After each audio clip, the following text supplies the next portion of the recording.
Hey you guys, it's Jody. I just wanted to come in here because today I am celebrating 3 years. 2/22/22 is when I took the real estate licensing exam and I passed it.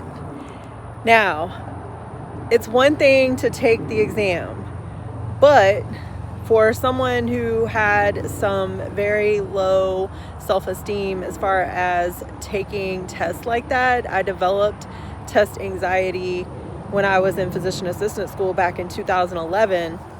I didn't even know that I had test anxiety. It was never something that really surfaced before that time. But what I know now is a lot of that anxiety I placed on myself because I would put a lot of pressure on myself. And I find in what I do as far as coaching, a lot of the people that I work with are very similar. So I want to tell you a little bit about what I had to do when I took the real estate licensing exam. First off, I had to bash the negative thoughts that were coming into my mind. The day before, I was taking pre-tests and I was not doing well on them. I also am a very tactile, kinesthetic learner. And because I had not actually worked in real estate, it was a challenge for me to be able to remember the information and apply the information on the exam. Now, the good thing about knowing all that is I did not know that when I was in PA school back in 2011. But through that experience, and many years later, I did develop that self-awareness and knowing that, okay, this test anxiety is not just anxious about the test. It actually stems from underlying traumas and limiting beliefs. When I was a kid, the only way I felt significant is if I made good grades. So I tended to put a lot of pressure on myself when it came to exams because I knew that if I failed, I was letting everyone down around me. Now, that was not the case, but that was what I told myself. So in PA school, when I did fail my first exam, it just compiled because at this point, I had already placed in my mind, I am letting my daughter down, I'm letting my husband down, I'm letting the people down around me if I do not make it through this program. And what happened? I placed more of those thoughts into my mind, and then I got relieved from the program because I just got more and more anxious. The self-doubt just kept creeping in, and it became a bigger issue.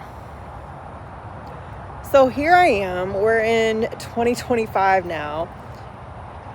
On that day, here are some of the things that I did. First off, I got up that morning and instead of studying, I went and worked out. Now, I have found, and there's a lot of studies with this, so you can, go do the research. When you're exercising, it's very difficult to be stressed and anxious if you're doing it properly, okay? It's very difficult. You're releasing hormones and endorphins and things that actually combat stress and anxiety. So that's why I did it. I did that. I also made sure that I kind of set my intentions for the day. What are my intentions? Not only what do I want to accomplish, but how do I want to accomplish it as I go into this exam? So I did all that. And then I got dressed and I dressed up for me. I say that loosely, but I dressed up and nothing extravagant or anything like that, but just I felt confident in what I was wearing. Great. So that's how I tend to help myself. Yeah, I did this when I first started speaking as well. Now I'm just like, whatever, I don't care. But when I first started speaking, I did that as well because, that helped me instill confidence I did not have. Okay. So that morning, I got dressed, I got ready, I did all the things. I had went and, worked out. I did the mindset. I did, the mindfulness, I'll say, and, got myself grounded. And I just chose not to look at any of the notes. I chose not to study anymore because I had already been studying by this point. And what I've learned from the past is when I do that, and this is for all the people out there, college students, high school students, anyone out there, because I'm not the only one that goes through this. What can tend to happen is when we cram and cram and cram, and I used to do this, we can actually place more stress on ourselves and more pressure on ourselves, which can then negate any sense of accomplishment that we might be able to have, and that can cause us to second guess everything, and then we start changing answers. And then we start, that confidence, any confidence that we have built starts to diminish. We're second guessing everything. And then what can happen after that? We fail the test. So I knew all this going in on 2/22/22. I knew all this. And that's what helped me. So when I got into the exam, and I got the exam, and it was on the computer, but we did have paper, we had notes, things that we could write on. Not notes, but we had, blank paper. She gave us, I think, a pen or something like that, right? A pencil, because there was some math stuff that we had to do.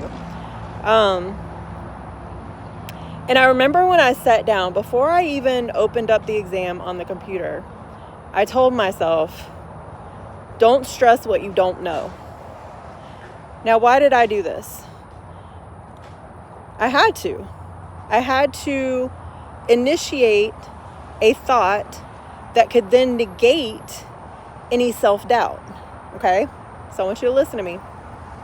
So that's what I did before I opened. Now then I opened the exam, and I already had that intention in my mind. So now I knew going forward, I was going to answer the ones that I knew, write down the ones that I did not know. And even if it was multiple choice, most of it, even if I got it down to 2 answers, I would write those 2 letters down, and I still wouldn't answer the question just yet. Okay? Why did I do this? Because when you don't know answers, this is how our brains work, okay? I'm not going to go into all the neuroscience or any of that right now. But the more I learn, the more it makes sense. So I'm going to share a little bit. I was rewiring my brain by presenting new thoughts into my brain. So instead of saying, oh my gosh, I'm going to fail because I already failed the pretest and I've already failed PA school and I've already, instead of thinking all those thoughts, I proposed a new thought into my brain, which was, there will be some that I know and there will be some that I don't know. And I'm not going to stress over the ones that I don't know. I'm going to answer the ones that I do know. I'm going to take a break, because now I have to break my brain. I don't want to say that. That's probably not the best way to say that. I need to give myself a brain break, because I talk about those all the time. Brain breaks, right? So I have to give myself a brain break, and then I can come in fresh and ready to tackle the rest of the questions that I'm a little bit not sure about, okay?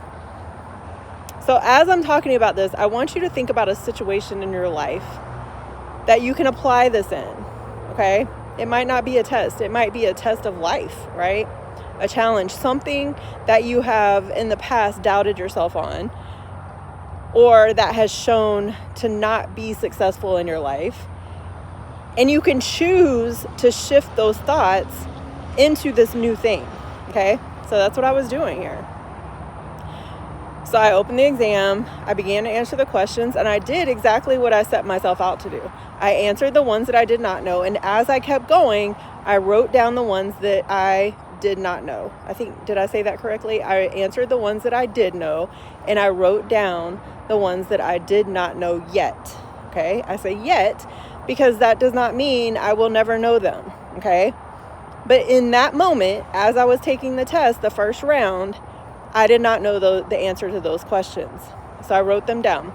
Now, before I took a break, because by this time, I think there was like 100 and some odd questions. So, it'd been like an hour. You get like 3 hours for the exam. I don't know how long it took me.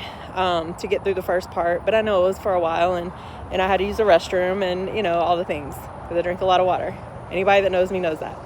So after I got done with the first round, I had written down the ones that I did not know, and when I counted them up, I was like, in my mind, this was before I took a break, I said, okay, I need to make, and I believe it was a 75 or above, I can't remember. So at that point, I knew that I could miss, and this is where we have to release pressure from childhood, right? Because before, in childhood, I needed to make the best grade. In adulthood, I just needed to pass, okay?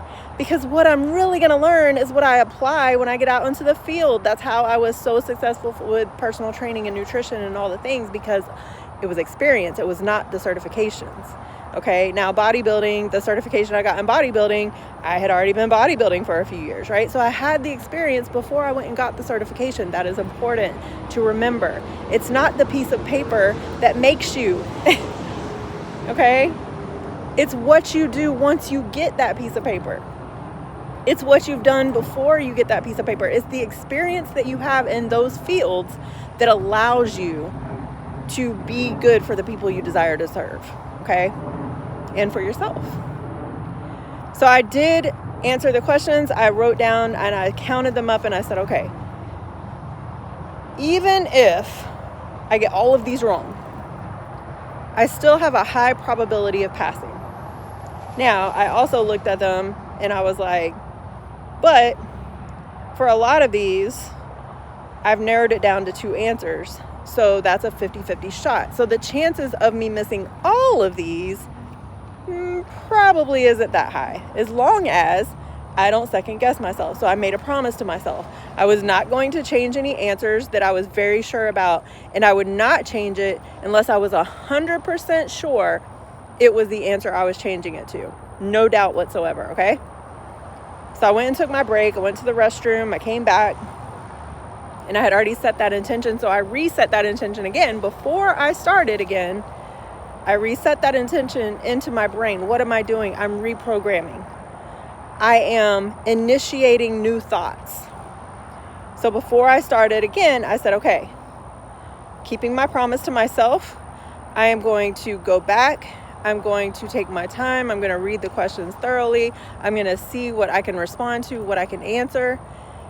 For the ones that I've narrowed it down to 2, I'm going to, put the answer, and I will not change any answers as I go back and review and make sure that I've answered them all.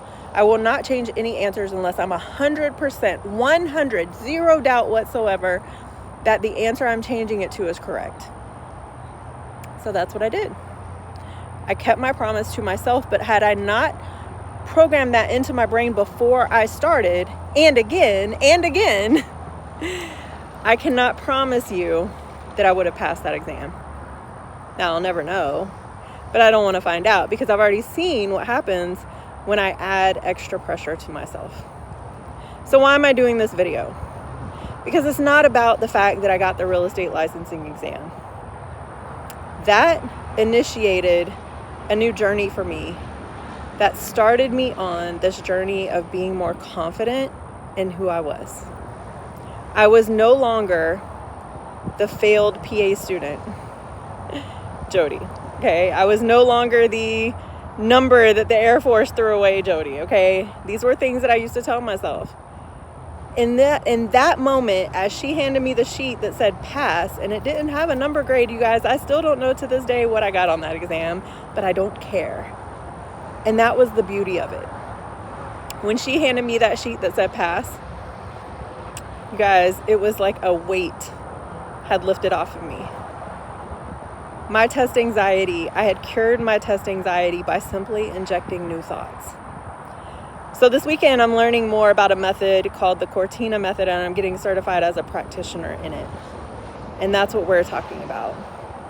So during the visits that we will have, there's not many visits that are needed.